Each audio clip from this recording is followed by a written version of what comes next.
A soldier returns from war paralyzed and hopeless, told he'll never walk again.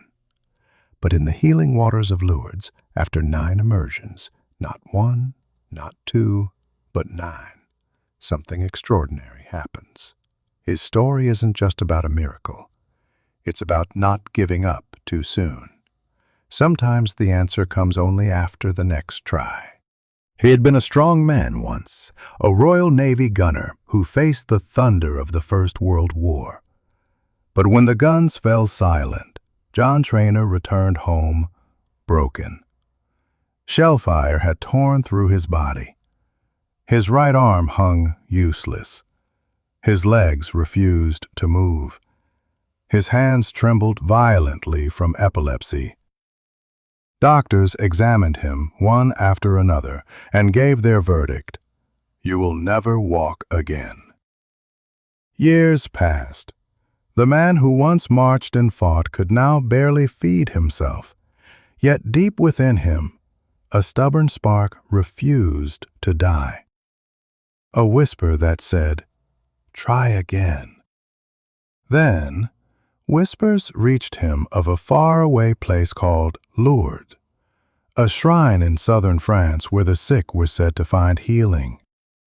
Some called it superstition, others myth. But John had nothing left to lose. In 1923, he joined a pilgrimage to Lourdes.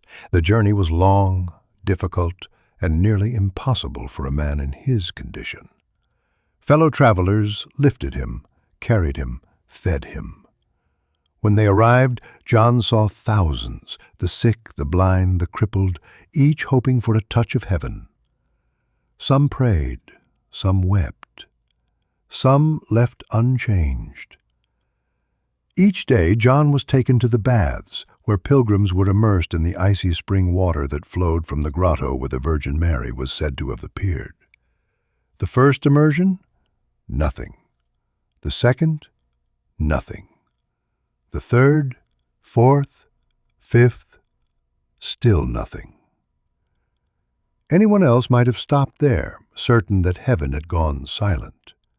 But John kept going, one day at a time, one bath at a time. On the 9th immersion, something happened. As attendants lifted him from the water, John felt warmth, a pulse spreading through the body that had been lifeless for years. His arm trembled, his legs tingled. He whispered, "Stand me up." They hesitated, afraid to see him fall, but he insisted. And slowly, impossibly, he stood on his own. The man who had arrived in a wheelchair walked out of Lourdes unaided. When he returned home, doctors were speechless. His paralysis was gone. His epilepsy had vanished.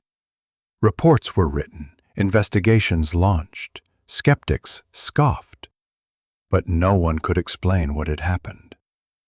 Had he given up after the first, the second, or even the 8th immersion, he would have gone home disappointed, another name among the thousands. But he didn't stop, and that made all the difference. Even Jesus, when healing the blind man at Bethsaida, did not stop after one try. The Gospel of Mark, chapter 8, verses 22 to 26, tells how the man saw people as trees walking, until Jesus laid his hands on him again, and his sight became clear. Sometimes the miracle isn't in the instant, it's in the persistence. John Traynor's story reminds us that faith is not only believing in what can happen, but refusing to stop believing when it doesn't happen yet. So if you've prayed once, tried once, and feel like giving up, don't. The next immersion might be your 9th. And if this story spoke to you, share it with someone who's still waiting for their turn to stand. Like, subscribe, and follow Lanes and Lanterns. Each story we tell is another flame raised against the night.